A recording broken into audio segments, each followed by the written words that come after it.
Richard Dawkins is world famous because he's a great voice for debunking the irrational and for supporting the brilliant and exceptionally intelligent and precise and clever and useful cosmology of the scientific process.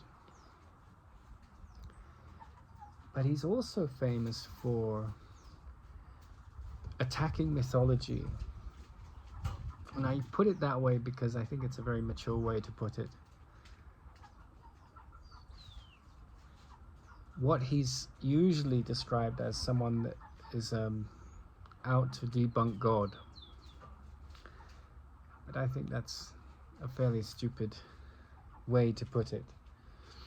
What he's really doing is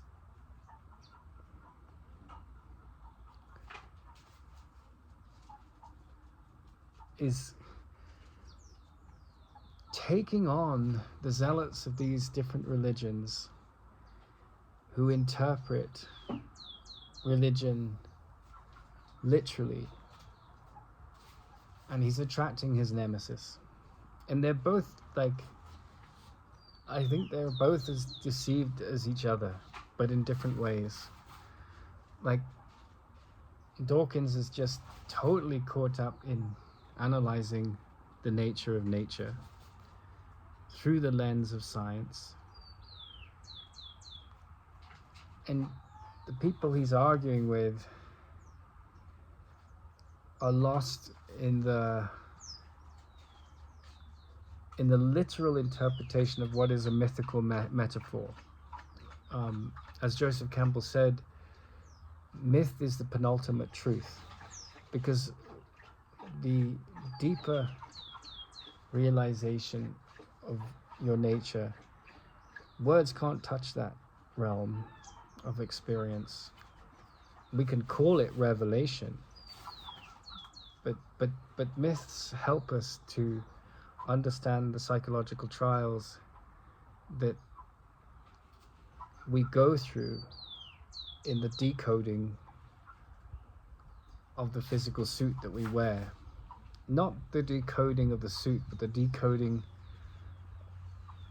of the projection in the mind that is pushing that forward into the realm of form. And when you're handling old age, or you're handling an engagement to get married, or you're handling a difficult boss, you're up against fear in your mind. When you're handling attacks to your reputation, when you're handling someone trying to kill you with a gun, when you're handling someone trying to assassinate you with character assassination, you're up against fear in the mind. And I find Dawkins to be a very intelligent man when it comes to evolutionary biology, and I can't fault him on most of his arguments. But when it comes to an appreciation of consciousness and an appreciation of the realm beyond technology and beyond the psychological impact of technology, but just the realm of religious experiences, I found him like a bull in a glass factory. He has no nuanced subtlety to sort of appreciate the metaphor that is the mythic experience. A little boy was more advanced than him in America. He said, myth is a lie that is true for everyone, right? So in the story of Dante, at the very bottom of his journey into hell is betrayal, right? People that we trust and love, if they betray us, or banks that betray us, or businesses that betray us, we cut them out of our lives. We don't want any of that. That's the worst form of hell, betrayal. But if you can turn the other cheek,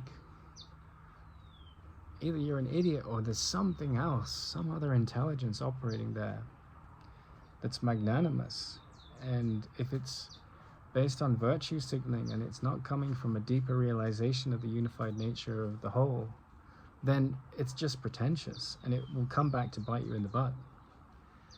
But that's where I find him so naive, because he's locked in this materialistic understanding of the nature of reality, and he's so vigorous in his intellect to argue anything that threatens his belief system. There's no real open-minded scientist there, which is the most important quality in a way of science. But there's a sort of addiction to materialistic thinking, and it blocks him from maturity in terms of his spiritual progression. In fact, he just denies that. He just thinks we're a bundle of atoms that have come together and coalesced into a bundle of proteins that have come together and bundled together into a coalition of codes. And that's true. He's right. That's true. That is an aspect of our nature.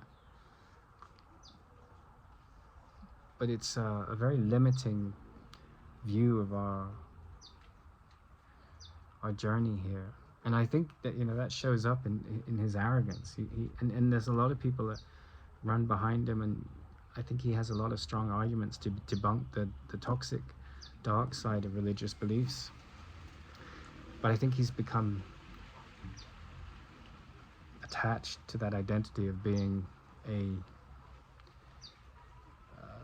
a bulldog to fight those things off, and that's fine. But in the process, he's missing out.